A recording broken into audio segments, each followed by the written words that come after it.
Hello, NBA fans. Welcome back to the Up and Under. This is Zach Hendo, B-Ball Boy 27, gotten straight from Newmarket. We are here live with our big man up north, Sebastian Wilmer. We are the Up and Under, and we are going to discuss what was some pretty interesting conference finals basketball. Unfortunately, tonight we are not in the presence of our main squeeze, Sancho Perez, but he will be back with us on Monday for our next edition of the Up and Under. So, Good news, Seb, boys. I get the starting point guard job tonight. Sancho Perez is gone. I'm running point. We got my man Zach in the post, ready to do his patent Dirk Nowitzki fade away. And no, unfortunately we lost him. But if you can hear, I got a brand new mic, so I can talk real nice and slow to you. Yeah, so ooh, we're Mike upping the sound production real value sexy. a bit here, and hope you guys are bearing with us while we work out these kinks. And I'm glad you guys are listening. So we'll get right into this Western Conference Finals night. What a game! If you can't wait till the next game Sunday, we're here to fill you in on some stuff and what's next, because this Golden State Houston matchup is pretty interesting. Total flip of scripts from game one to game two. Pretty wild. 127 obviously win over the Golden State with 105. And it came down to a couple different things. The Rockets had great bench production and efficiency tonight, and the Golden State Warriors just didn't look like themselves. What was your first take, Zach? First take, I just got to say, Steve Kerr, why didn't you play JaVale McGee, our big boy, Mr. Athletic? Come on, if you want to win a game, Steve Kerr, you got to play JaVale McGee. In all seriousness, though, he played 0 minutes. They chose to go to the rookie in Jordan Bell. They chose to go to Zaza Pachulia over him, all granted in garbage time, but you know what? Still, give him some reps. He has had some effective games in previous playoff sessions, especially in the finals last year and the year prior. There's a lot that they can really do with his production out there. Although I will say that although the Warriors didn't do all too great on the offensive end, uh, I will say that I was very impressed with Kevon Looney, what he was able to do on there. Although it doesn't really show up on the box score, he was able to box out a lot, got some really easy tip-ins and offensive boards, and he was all around everywhere on the court today. Granted, we had some really bad play by Steph Curry and Klay Thompson. Those are the guys who you're expecting 20 plus, 30 even a night. Although, yeah, Steph Curry scored 16 points. It was a very inefficient 16 points. He shot 7 for 19, and Klay Thompson went 3 for 11. So those two guys, they really need to step it up for the next game. Kevin Durant dropped 38. Can't all be on his shoulders like we've seen today. Yeah, no doubt.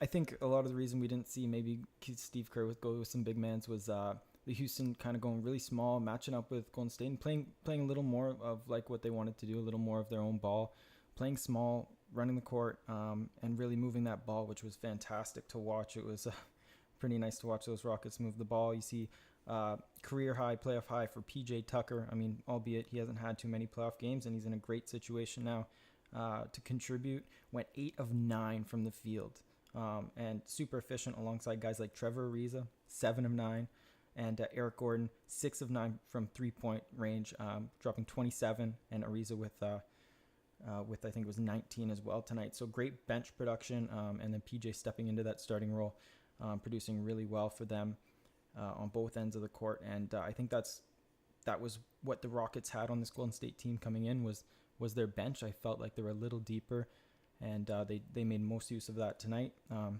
As for Steph, only having 16 points, sure, he couldn't get that 3-point shot to go down. He was 1 of 8 from the 3-point line, and I think it shows a lot that he might not be at 100%, but at the end of the day, the whole Golden State, it felt like the whole game they were still in it, even in 10 minutes left in the fourth quarter, 8 minutes left in the fourth quarter. This is a team that has the power to make that comeback, go on that 20-0 run, and so it still felt like they were close in it, but they just couldn't do it.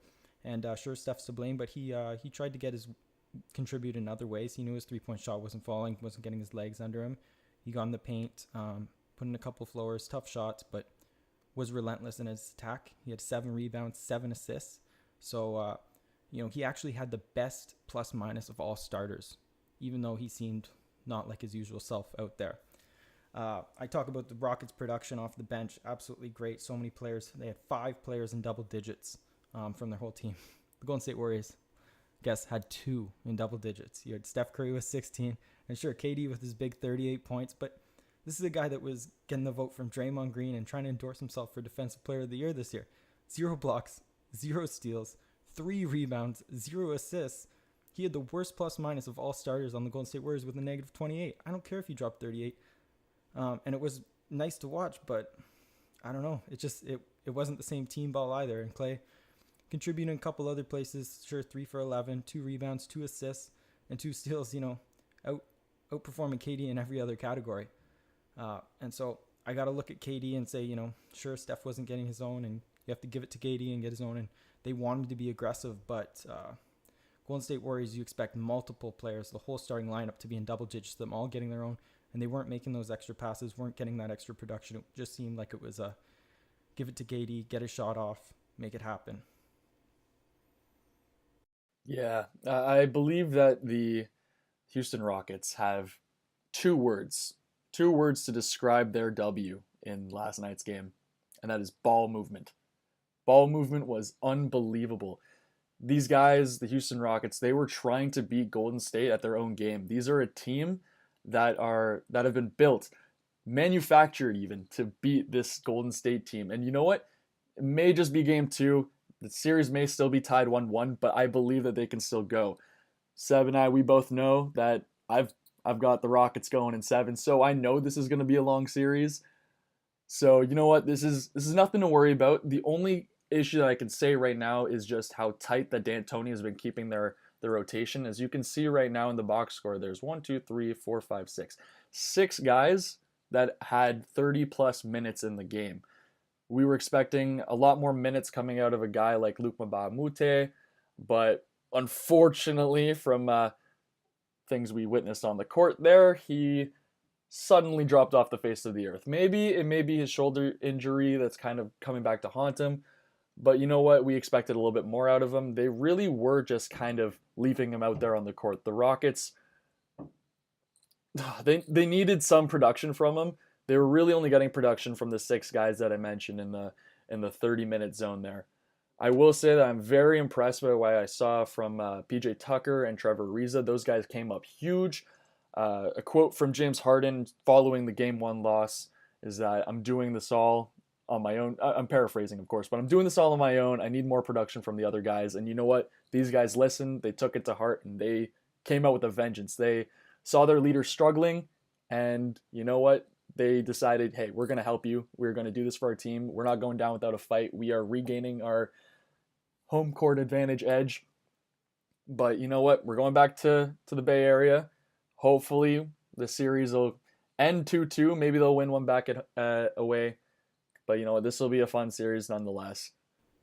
Yeah, coming into it, I had Golden State in 5, and I hope that it's a 7-game series because this is great to watch. Both these teams just have such exciting basketball, and when they're both performing at their best, they're passing the ball, moving the ball, and getting pretty spectacular shots off. And there's a bunch of superstars in the series, which is so exciting to watch.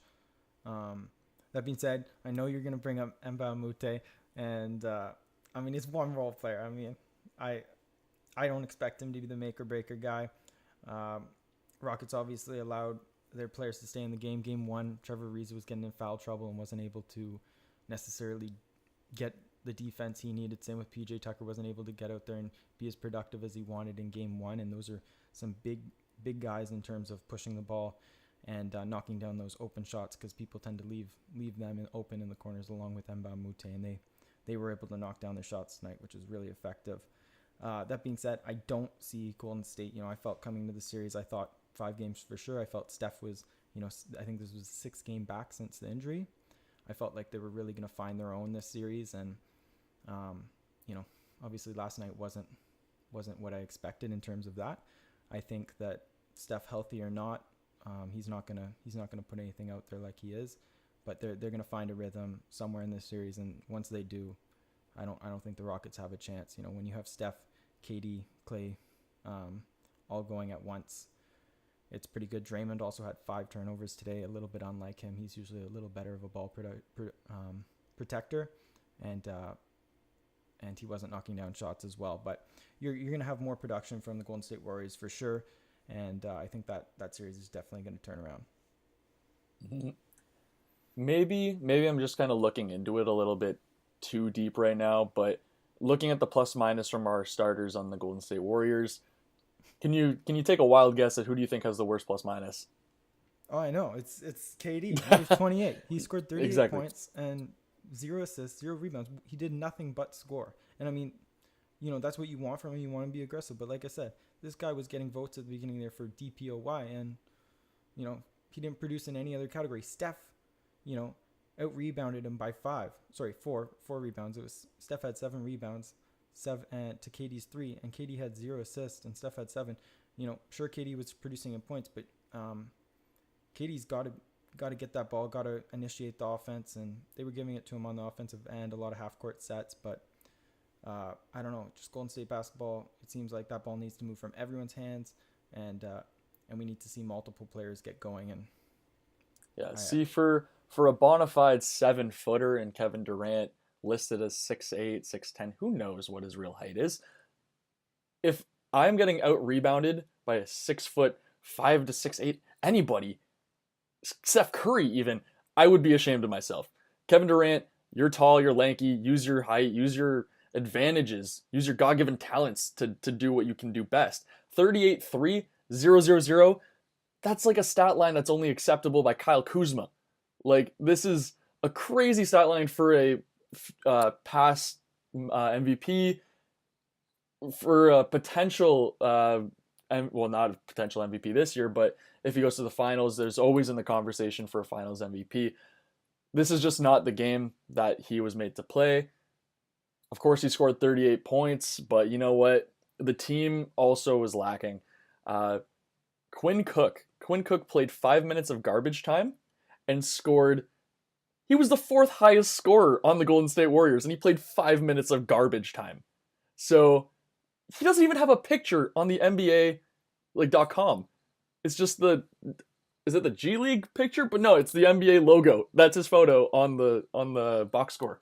Put some respect on Quinn Cook's name. Like, geez.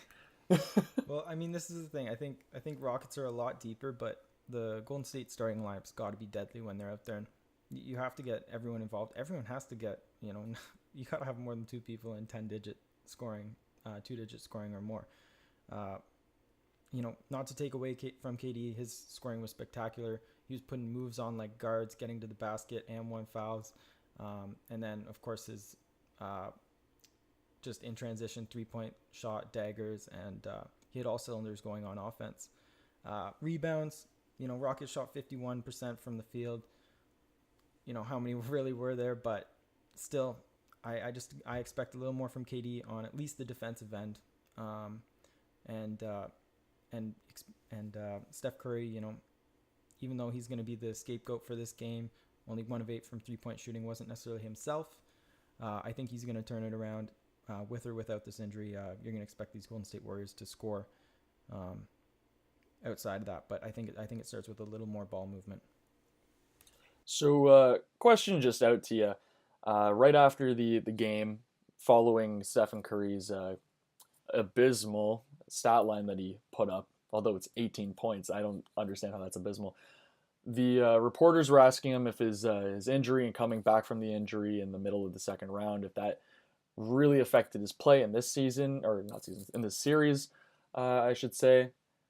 Do you think that his injury is really lingering with him? Because he sure seems to think not. He seems to think that he's playing at 100%. But you know, I would say that I think he is kind of nagging on an injury right now.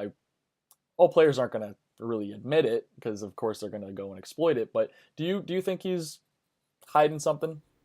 I don't think it's necessarily hiding. I think that, you know, it's the end of the season, it's playoffs, it's a conference final. You made it here.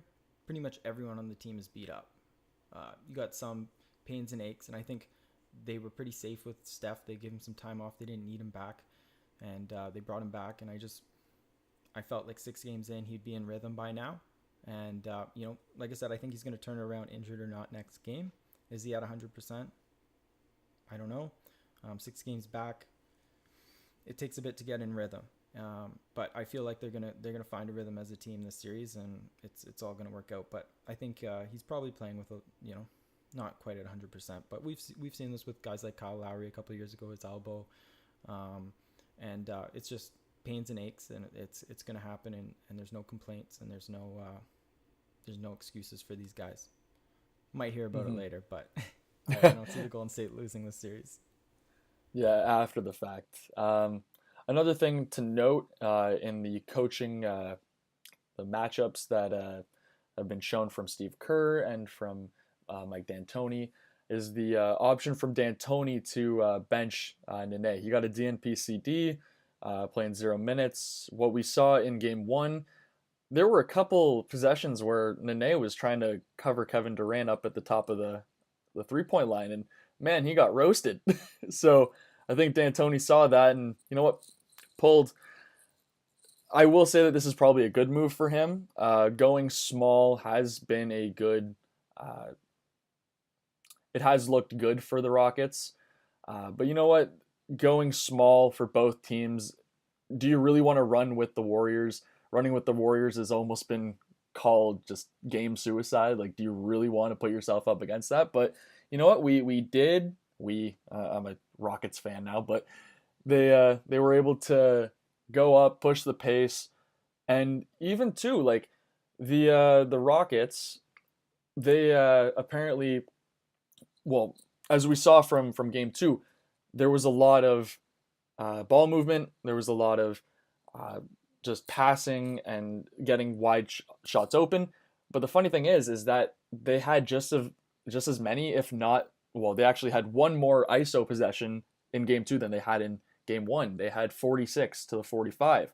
So it didn't seem like it was all that heavy ISO, but when it did revert back to it, fortunately, the shots were hitting. Fortunately, James Harden was knocking them down. Chris Paul was.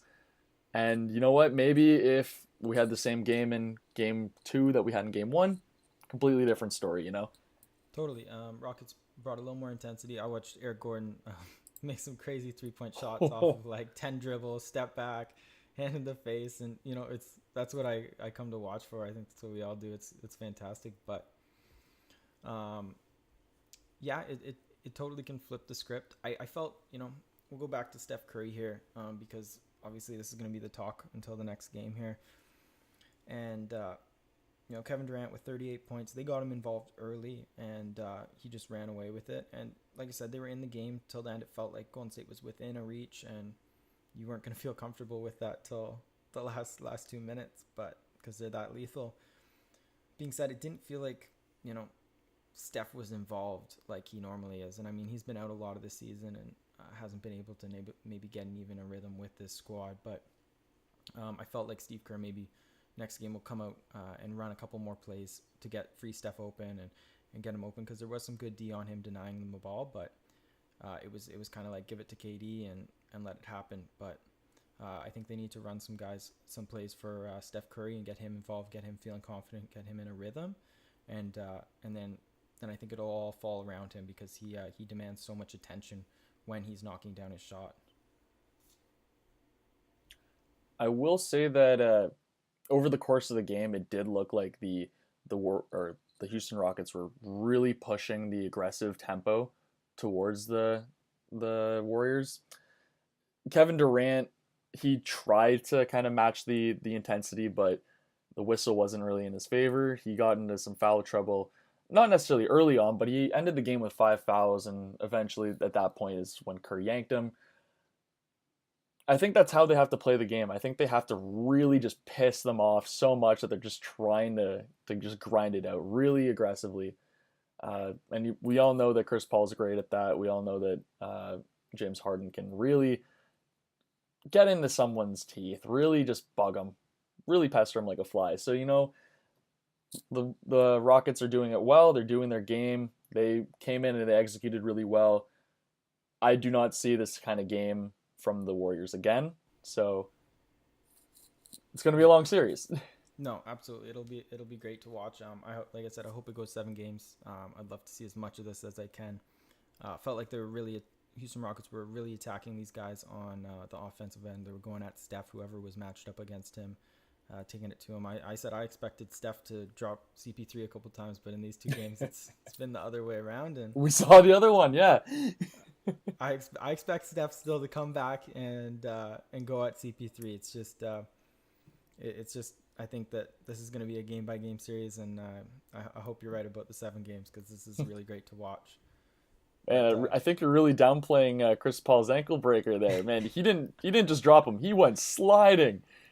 yeah. There's He one in game one slid. too. There's one in game one too. It was hey man, I love the point guard play. It's a great position, and there's so many great players in this series. Man, I just love basketball. This is just a great time of the year. Hmm. It is really fantastic. Hmm. Let's take a break from the conference finals right now, and we'll talk about another thing that happened this weekend, the draft lottery. Doo-doo-doo-doo! Congratulations to the Phoenix Suns. They have acquired the number one draft pick in the They won the lottery. tankathon. They won the tankathon. This was Amazing. amazing. This is the fourth year in a row that the team with the worst odds has won the lottery, though. So pretty interesting to note that. But yeah, lots of different situations where Phoenix can go with this. The huge story coming out of the draft is, as much as we really expected Phoenix to do well in the draft, at least get a top three, no one was expecting Sacramento to come anywhere near the top three. They jumped from the number 7 pick all the way to the number 2. This is huge. They're going to be pairing up a potential big man in DeAndre Ayton with our guy swiping the Fox, good old De'Aaron Fox. It's gonna be a fun time in Sacramento. It's gonna be a good time to be a basketball fan, especially over in Atlanta, because all the way to there's a lot of guys that can really fit in well with all these guys' systems. Uh, Unfortunately, with Atlanta, they don't have Budenholzer anymore, and we'll get to that a bit later.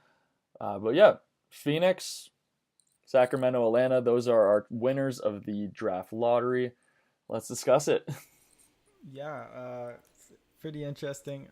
For me, I'm not all into the hype around promoting this lottery and all, but these teams got a lot of work to do, and it was funny to watch some of the reactions, like Dirk, upset with their 5th pick, thinking they'd want something a little higher, and but these are young teams with the Suns, the Kings, the Hawks got some great guys in this past draft, and they're going to be able to build on that. And these are, when you're putting this much investment in tanking, I'm putting quotations there. No one actually did that. Wasn't real. Yeah. Um, Well, except for the Mavs. until there was a fine. But yeah, definitely. You're putting big bets on this draft class, and so far people are expecting this draft class to be good and a really good one. But these teams got to capitalize on these picks. For me, this is a year that my Raptors, they don't have a pick in any of the rounds, and so this is going to be something that they're going to have to possibly look at trading for a pick. And immediately, for me at least, what's interesting from this pops out is the Clippers with the 12th and 13th pick. Are they going to want to draft back to back, or they've got a lot of assets in Clipperland right now, and they're going to have to do something. They probably can't pick 2 roster spots up for draft guys. They're going to have to trade away people if they want to rely on that. But they had a pretty decent team that competed this year, even with injuries, almost made the playoffs. And I'm sure they're looking next year to compete for playoff contention again. So, if I'm the Raptors, I'm looking at one of those picks. And yeah. Hmm. I feel like we're very fortunate enough to have a really strong draft class. There's been a lot of hype coming out of the NCAA tournament and their regular season, as well as seeing Luka Doncic right now coming into the Final Four of the EuroLeague. There's a lot of really good talent going on in there. From right now, we got our number 1 and 2, our kind of consensus top picks in DeAndre Ayton and Luka Doncic. Wherever they go can really be a toss up. The kind of speculation going on right now is that the Suns are going to pick up Luka Doncic because I mean, they did just sign Luka Doncic's coach from the FIBA Europe League. Not too sure what it is, but his coach Um, over there. Real Madrid. Did he coach? Oh no, no, this Was it the wasn't same the Real coach? Madrid team. This was the same team that he played on with Goran Dragic. Is this Serbia? Yes. Ah, Yeah, man, we gotta get this, man. yeah. We got to Sanchez look here up to that. correct us. Yeah, we'll Yeah. get So this. it's Igor or something. Yeah. If you want to search that up while I keep talking about it. DeAndre Ayton as well for the Phoenix Suns. He did play over in Arizona, so there is some uh, linked interest there. There really could be an interesting situation there because right now they have a great up and coming All Star or soon to be All Star in Devin Booker. Pair him up with DeAndre Ayton. There's been a lot of speculation or talks about him and Ayton potentially being a Shaq Kobe reincarnation version of them, but switched roles where the Kobe and Devin Booker is the older one and mentoring necessarily the big center in DeAndre Ayton. The only issue right now is that you could say that the Phoenix Suns front court is kind of blocked right now, but there's always going to be room for a guy named DeAndre Ayton. They got Dragon Bender. They've got Marquise Chris. I don't really see Marquise Chris in their long-term starting goals. I do like him as a player, but he has been inconsistent over the last couple seasons he's been in. I do believe that Luka Doncic could be a better fit for Phoenix, especially with the rumor mill going. Phoenix potentially throwing a max contract over at Clint Capella. So if they already have their big boy who has already proven himself so far in Houston, uh, they may not need to draft a big guy. They could just sign Clint Capella. They have the cap space to do so, and then get a very prime prospect in Luka Doncic. Hmm. Interesting. Yeah. So Mm-hmm. I got it pulled up here. Igor Kukoskov. Mm-hmm. Kukoskov. Yes. Yeah. And he was the first European-born coach in the NBA, and he'll be with Phoenix, which is an interesting connection. Definitely uh, looking in to bring Luka Doncic with that. That being said, I just pulled up Phoenix's salaries for the next couple of years because their front court is pretty stacked. Got like Tyson Chandler. That's someone, he's been there and he's been a vet that they've needed and he's been a good voice for them. And you know, I'll keep him another year if I get to see one more tipping game winner like this year. That was pretty spectacular, but he's probably gonna Don't want to forget compete. former defensive player of the year too. Yeah, man, yeah, and so they've got a great young team and some couple vets there, but yeah, Tyson Chandler still has one more year on his contract, $13.5 million, and then he's a free agent. hmm And then Maybe they keep him. Maybe they keep him to kind of teach DeAndre a real physical defensive presence because that's what he's built his bread and butter on. mm-hmm. And another interesting point about the Phoenix Suns is a guy named Brandon Knight, and hmm whether we're seeing him getting posterized or put down, he is a valuable point guard in this league, and he can knock down the shot. And he's been injured, and we should expect to see him back this upcoming year. hmm So they It's might be able to flip the very scripts. yeah. It's very unlikely that the Phoenix Suns really offer Elfrid Payton any sort of money. Like Elfrid Payton's probably expecting something over the likes of 10 million, maybe 12. I don't think he's going to get anything kind of near that. I think he's potentially a $5 to $6 million point guard, potentially coming off a bench role. You know what? There are a lot of teams right now that have point guards, so it is a very condensed position to be looking for right now. So, you know what? All power to him. He cut his hair apparently, so Yes, true maybe it professional. helps. When your hair is blocking your own shot, that's it. It needs to go. I don't care. Something has to change. That cannot happen. Your hmm hair is losing games for your team. That is not okay. hmm there's also a rumor going around. So Luka Doncic, consensus potential one or two number pick, that he's been asked if he has a preference of a team to go to when it comes to the NBA draft. He said that he really hasn't taken much time into looking or doesn't really have a preference, and he isn't really all too sure about going to the NBA in this following draft. So he hasn't declared yet. He hasn't really put in the paperwork yet, but he is still a top prospect. There's also people speculating that, you know what, he's maybe going to hold out on this draft if he gets drafted by Sacramento. Some people don't think that Sacramento's all that great of a franchise to go to, but I don't believe that him and his group are really gonna to threaten the league really by holding out his draft rights. Uh, but maybe we're just kind of looking into things. We're looking into storylines. We're really grasping for straws here. It's the draft. Yeah. It'll develop more as it happens.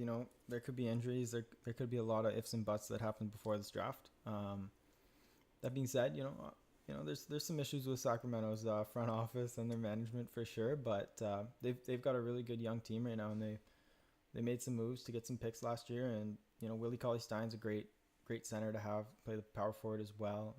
Scala BCR grew so well in their development league and can space the floor.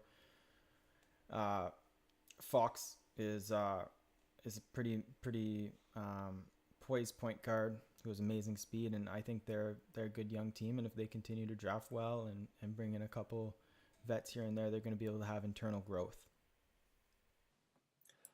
So moving down to the number 3 pick, the Atlanta Hawks. Right now, in some mock drafts, they got a lot of teams picking Jaren Jackson at 3rd. I don't necessarily know if I like that pick for Atlanta because they are developing John Collins. They're doing well with Torian Prince as well. They don't really have all that big of a center position other than Dedmon. But, Jaren Jackson has shown himself to be a very athletic talent. He can stretch the center to the 5 position. Like, he can really do wonders for any team that picks him up. Bagley can do really well too. Mo Bamba.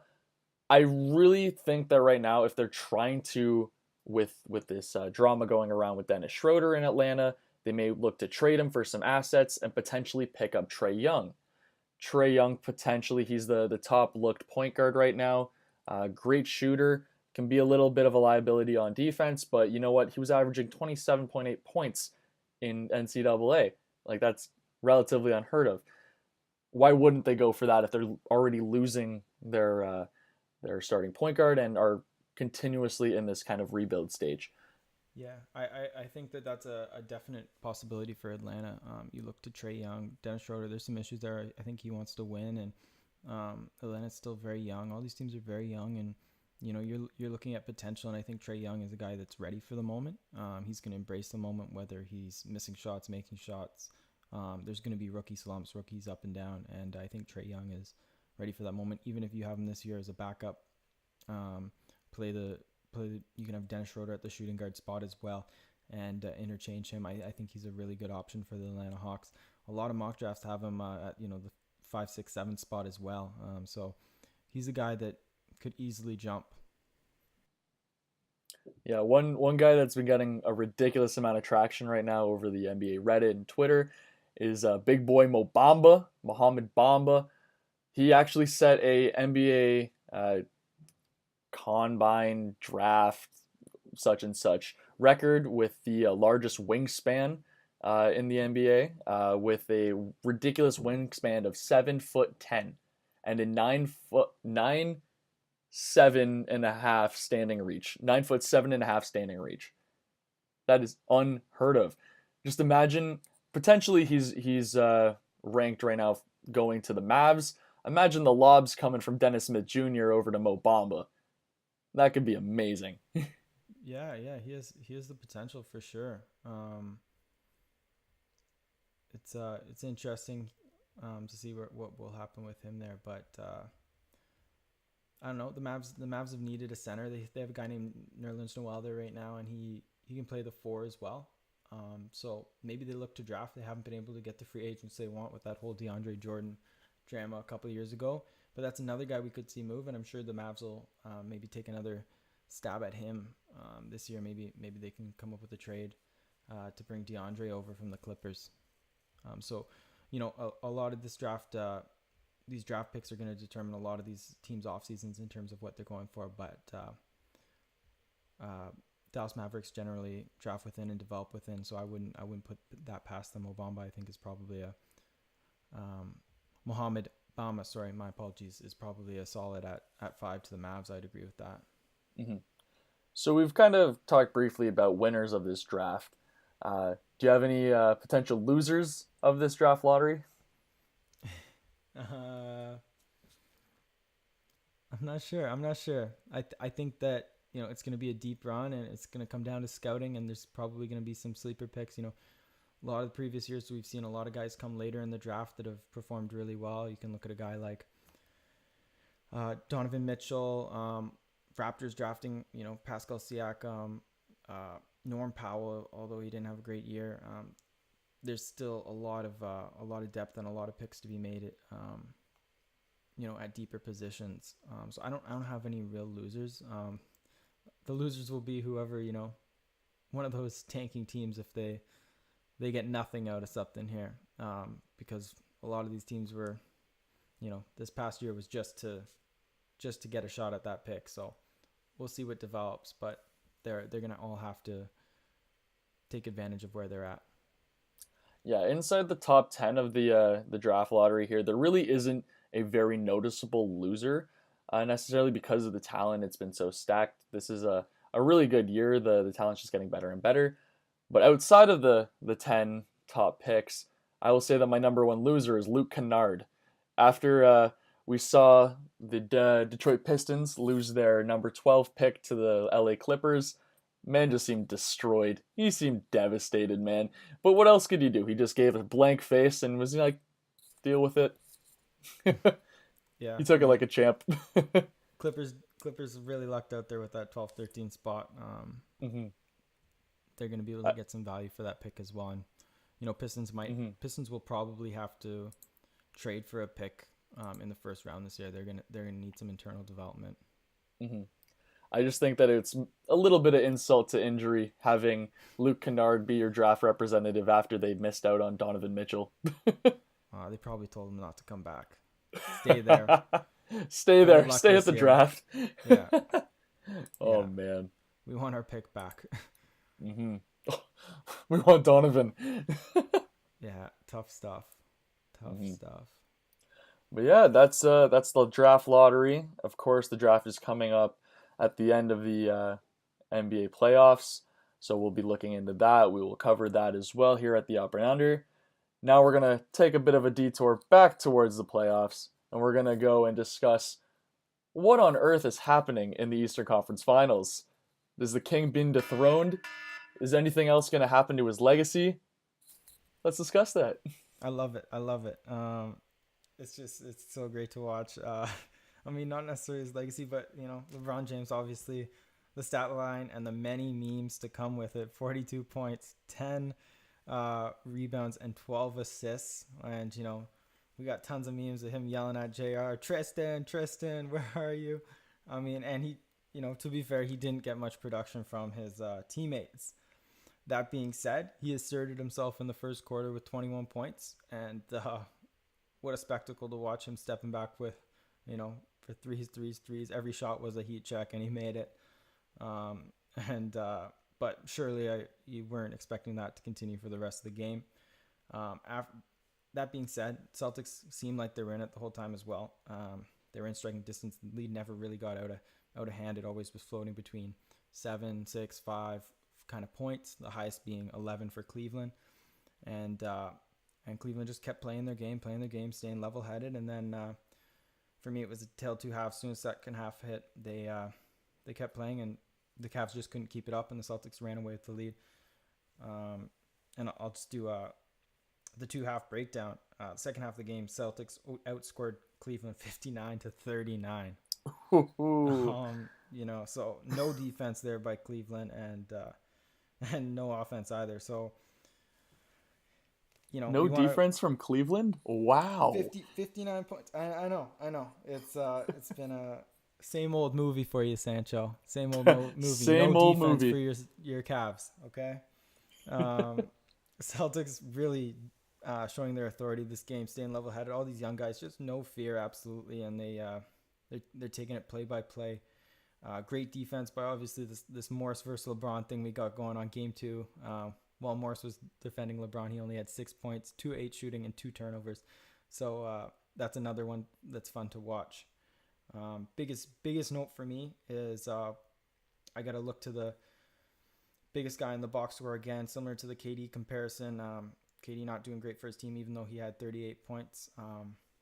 LeBron James with the triple double and 42.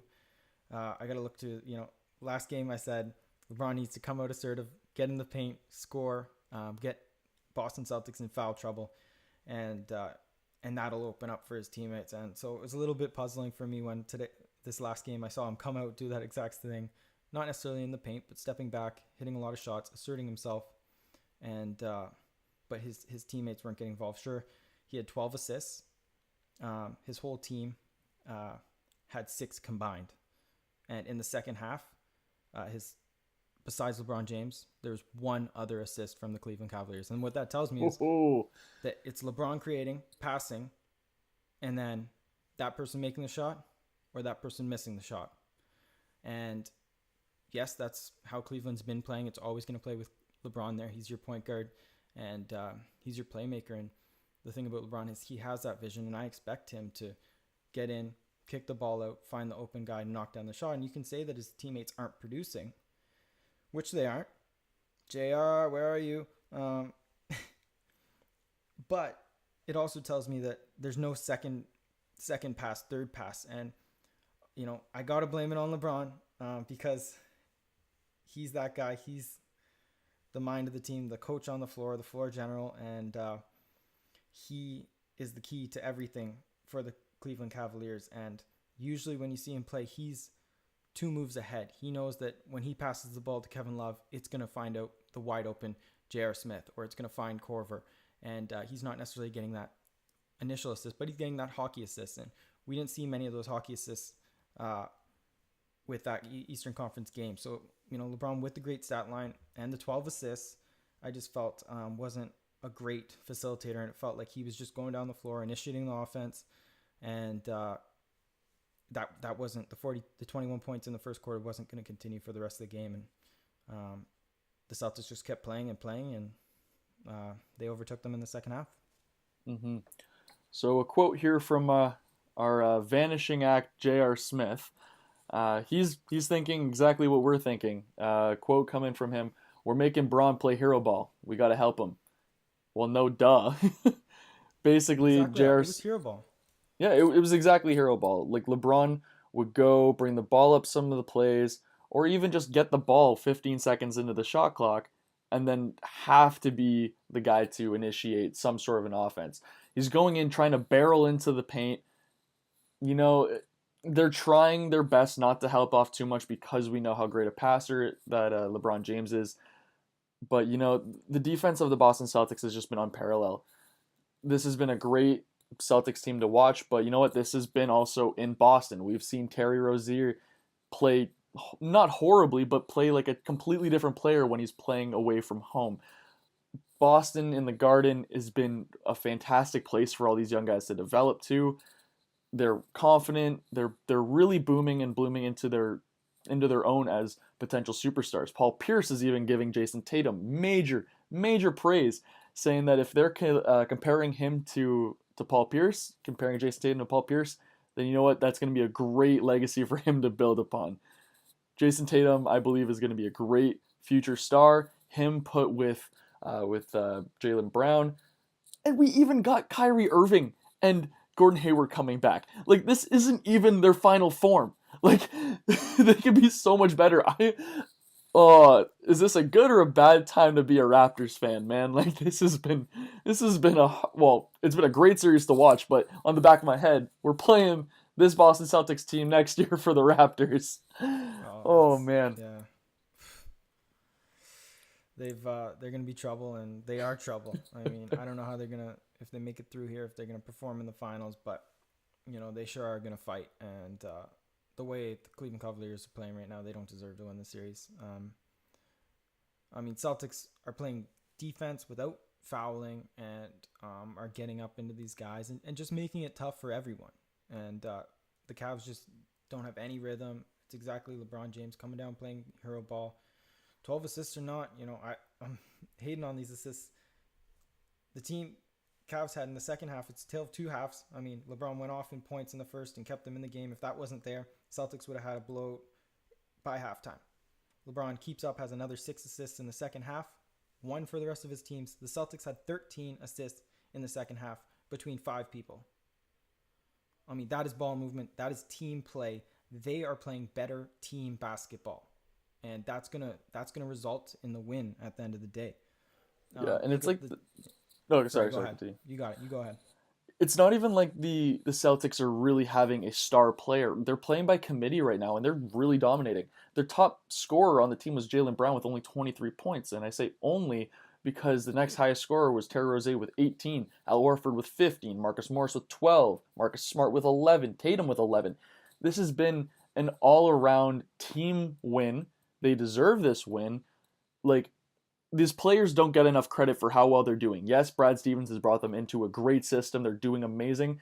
But these guys are the ones who really bought into the system. They're doing it well, and they're executing lovely. So, got to give them a round of applause. Absolutely. And Brad Stevens will back you up there, too. I heard him say that these guys aren't getting enough credit either. And they aren't. And I mean, another reason you could say, only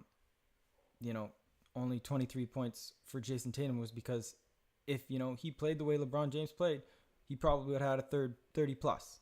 And it's the team ball that's just making it so effortless for these guys. And only 23 was effortless. Jason Tatum was 21, you said. These guys are all getting involved. And then on the defensive end, too, they're just making it tough. Steals 8-2 for the Celtics on the whole game. I mean, nothing crazy on the defensive end, but only 2 for Cleveland. That's just, come on. Yeah, it was a real grind. Like the Celtics didn't have all that great of a shooting night all up until maybe the end of the second quarter, and then it really took off. I'm here to say, was the TSN turning point trademarked really when Jason Tatum hit LeBron in the head by accident? It really seemed like the game kind of took its switch right at that point. LeBron went to the locker room, got his head checked out, came back, but you could say he really wasn't the same player. What do you think? I mean, I thought, 7 minutes left in the second quarter, I was like, Celtics are here. They're going to be able to stay within distance till the end of the game. They're going to win this. And so after the first quarter, LeBron was willing himself to hitting crazy shots and, had 8 of 13 field goals in the first quarter. After that, it just felt like Celtics were going to make it happen. They kept their composure through LeBron's first big hit. And, I didn't see LeBron coming back with anything bigger than that. It was pretty hard, and they stayed within distance. And I just felt Celtics keep pushing the ball, keep playing their game. They were going to be there. Definitely when LeBron got hit in the head by Jason Tatum, changed the game. It made, I don't know if you saw, LeBron James kicked the ball out on that play to JR. He made a one-handed three-point shot after the whistle. Maybe if there was no foul, JR would be 10 of 10. I don't know. But but definitely he was shook up. And I think even Ty Lue alluded to LeBron James not having the same aggressiveness when he came back, and it wasn't the same LeBron James. So definitely, I think Cleveland is going to – it's tough to watch because I don't know what Cleveland else can do. I wanted LeBron James to be aggressive in the first quarter coming into this game, and he did exactly that. Not necessarily in the paint, but they got to make these Celtics foul. They got to make them get in trouble here and force these guys to play with a leash, because they are playing with the utmost confidence and have no fear. So you need to take something away from them. And LeBron James, the Cavs aren't doing it on the defensive end, starting with LeBron James, and they aren't forcing these guys to be in foul trouble on their own defensive end. So it's Cleveland Cavaliers are going to have to do something different in this next game. Yeah. Also, a cool thing to point out, basically Ty Lue kind of swapped all of Jordan Clarkson's minutes over to Larry Nance, which I say was a great move for the matchups and the rotations. But Jordan Clarkson, they traded for him to really be a spark off the bench. On the Lakers, he was killing it during the regular season. He was doing really well. The playoffs, he really hasn't showed up much. You can definitely tell that maybe the pressure of playing alongside LeBron James is getting to some of these players. Maybe they're just not executing to what his expectations are. But it has been a very difficult postseason for many of these players. Another interesting thing too, Rodney Hood came off the bench. He played a game. They put him in. He's doing all right. He's had 11 minutes. He scored 2 points. Very blah kind of box score, but you know, at least he's out there. He's got some length. But talking about all of these different Cavaliers that are playing right now, the Boston Celtics kind of broadcast team made a very interesting segment on their channel, and they were listing or ranking their most useless Cavs. So I'm here to ask you, Seb, who do you think are the top 5 useless Cavs? Oh gosh, this is brutal. The sad thing was they kept Ty Lue on the list. Ty Lue was number 5. All you listening, I don't care about these guys' follows. I'm not doing this for them. This is for us. So I don't care how they feel. I don't know. It's tough. I look at it and I think Kevin Love went 9 of 18, which is fantastic. He shot 50%, got 22 points, had 15 rebounds, 2 assists, and had 4 fouls. The most fouls on the team, and he played aggressively. You can't expect him to have 30 plus every night. He played a very good, solid game, and there need to be other guys involved. And I look at this team and I see LeBron James, Kevin Love, and George Hill. Everyone else, they're all question marks. I expect George Hill to play aggressively. I expect him to be really good defensively and get his own. He was only 1 for 4 in this last game, and he only shot 25%, but he needs to get more than 4 looks, especially from behind the arc. They need to space the floor. Guy like Rodney Hood. So the question, again, the 5 what? Most useless Cavs. Most useless. The 5 most useless. Okay, yeah. Here we go. Larry Nance Jr., he can rebound if he's rebounding. You can't run an offensive play on this team for him.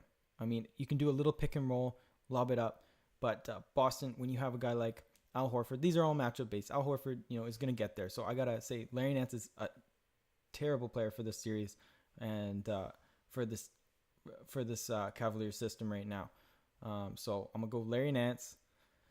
Jeff Green, he's an energy guy. He's all over the court, but this last game was brutal. 5 turnovers and just didn't perform. So I'm going to, just based on this game, he may have a good game, but I'm going to say Jeff Green, Larry Nance Jr., you got to give me 5. I want to give the whole team, but yeah. George Hill, whether it's his fault or not, needs to get more shots. And I love George Hill, but he needs to turn something around in terms of his aggressiveness and get other guys involved.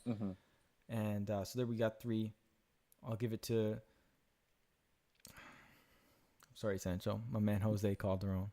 He's only getting 148 and 148 to play.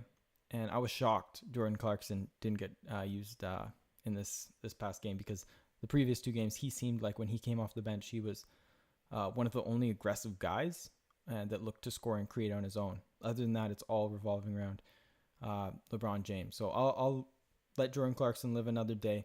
We're going to go Jose, Jeff Green, Larry Nance Jr., George Hill, and Rodney Hood. The useless 5 Cavalier players for you. Not even going to mention Ante Zizic. Hasn't touched the light of day. I can't say I've watched a minute of him play. So, with that said, what is one, maybe a matchup change or some sort of adjustment that Ty Lue can come up with to really give the Celtics a run for their money, to really put their backs against the wall? Oh, man.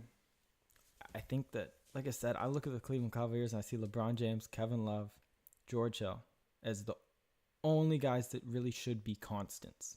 The rest of the other guys are, their shooting's going to go up and down. Kyle Korver may have a really good night and shoot 6 of 6 from 3, or go 0 of 6. That's a shooter. Shooter's going to shoot, and we're going to have stretches. I don't know. It's a system play, and if you want to get, you want to get your whole team involved, all getting shots so they even out, and you hit enough threes and you hit enough uncontested shots. It's the system, and these guys are playing hero ball. and they're not making that extra pass. And so it's not necessarily a lineup, and I don't know if a lineup will encourage this or not, but they need, starting with LeBron James, need to make sure that ball keeps going, even if that means, you're getting LeBron on the second or third pass so he can make that extra pass and, show this team what's going on. I think it's practice at the end of the day, but you're not getting out easy here. You need to give me your 5 most useless. Mm-hmm. Well, my 5 most useless, very similar to yours, but I would throw in Ante Zizic over what's his name, over Larry Nance Jr. I did like his play back there, but you know what? He's still young. He's still growing. He's developing into the playoffs. This is his first playoffs, so who knows? But these statements are going to come back to haunt me, and you're getting the scapegoat with Ante Zizic. I have to put a target on George Hill. Over. I will say that a matchup or a starting rotation adjustment, it's a little bit risky, but I think it's worth it. Scrap George Hill, scrap J.R. Smith, scrap Rodney Hood, scrap Cedi Osman. The only person in the backcourt that you need is our boy Jose Calderon. You heard that right, Sancho. I am rooting for you. Put Jose back in there. He is gunning for that number 1 point guard position in the Cavs. He's going to take them to a victory. He's going to take them back. They're going to win in 7, and they're going to win the NBA Finals. That is that. Put Jose in the starting lineup, and that is done. Strong words. The listeners are now starting to hear our biases towards ex-Raptors and ex-Raptors records. And Jose has a big spot in our hearts, especially Sancho's. Jose cooks the Raptors every single time they play each other. He's got a vendetta for them. I don't know if he can run up the floor for, how many minutes you giving Jose here? Like, he can't play a lot. Come on. Jose's just lucky, or no, not Jose. Steph Curry's just lucky that Jose didn't make it to the Warriors and then they signed Barnes instead. Because you know what? Jose would have just taken his starting lineup spot too, Okay, so drastic changes for you, Zach. Yeah, I think something big has to happen for the Cleveland Cavaliers, whether it's completely shaking up the lineups or changing, making the system work, because they're just not playing team ball right now. Yeah, it's just a different kind of look maybe, but there's still a lot of games. Yeah, still a lot of games to be played. Best of 7, they're only down 0-2. We've seen this movie before, right? Right, Sancho? Right, Seb? I don't know if it's the same movie. Celtics got a lot of fight. They're not going to back off. A lot of it. Let's jump out of the Eastern Conference Finals and go to a little lighter note. So interesting moves going on in the coaching market with one of the Raptors' initial, rumored to be prospects, Coach Budenholzer. One of the first guys they met with out of house, obviously, and he just signed with the Milwaukee Bucks. Yeah, Budenholzer on the Bucks. That should be fun. Looks like Antetokounmpo and Middleton took him out for breakfast. They had a nice little date. You know what? Really convinced them to go over. I'm happy. As a Raps fan, I did not, I don't know how you can get rid of Dwayne Casey and then tell the fans you bring in a guy that can't beat LeBron either in conference finals. I think he's 0-8 in conference finals or 0-8 in series against LeBron James. And so I don't know how you can bring in a guy like that after that firing. So I'm happy that didn't go through. I saw a rumor that Budenholzer had preferred the Bucks, and then he had that meeting for breakfast and stuff. But I don't know. I don't know if the Raps would have made him an offer. I think they got to really look over the market here. Yeah, I think that right now the Raptors might have also been kind of waiting it out, seeing because they were doing their interview process too, right? The Bucks really didn't have many potential head coaches on their radar, really. I think it really was just between Budenholzer and it might have just been between Budenholzer. And that was their top guy, and you know what? They went for it. They really decided that, a good system coming from the Spurs coaching tree is really going to help them, and also develop Giannis and Middleton and whoever they have to, because the talent's there. The talent is definitely there. They just didn't execute all that well.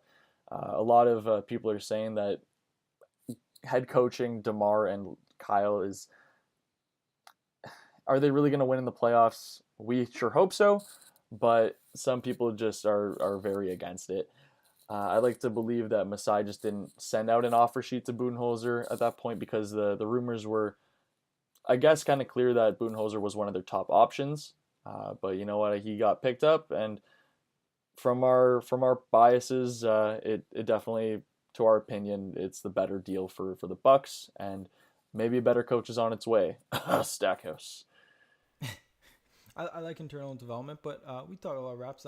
I think Budenholzer for the Milwaukee Bucks is a good pick. Bring in a little more ball movement if he can instill that culture with them. That's going to be really great, and allow Middleton to get better looks, or allow when Brogdon's back. Sorry, I guess he was back at the end of the playoff run there, but allow those 3-point shooters to get a little higher, better looks, percentage shots, and then that'll spark in their transition. So I think that he's a good fit for them. And they have the personnel that can also defend a guy like LeBron in the playoffs that the Raps necessarily didn't. So it's a good match for him. But yeah, I think that's the finish for the Up and Under today. Very good. Again, this is a conversation. We want this to be casual, open for all and any discussions on the Raptors, the NBA, and all that's within between. Yeah, if you guys got anything you want us to talk about next episode, our starting point guard Sancho Perez will be back, and we'll have the full squad together to talk basketball and get a couple other opinions in there. Beauty. Have a good one, boys. See ya.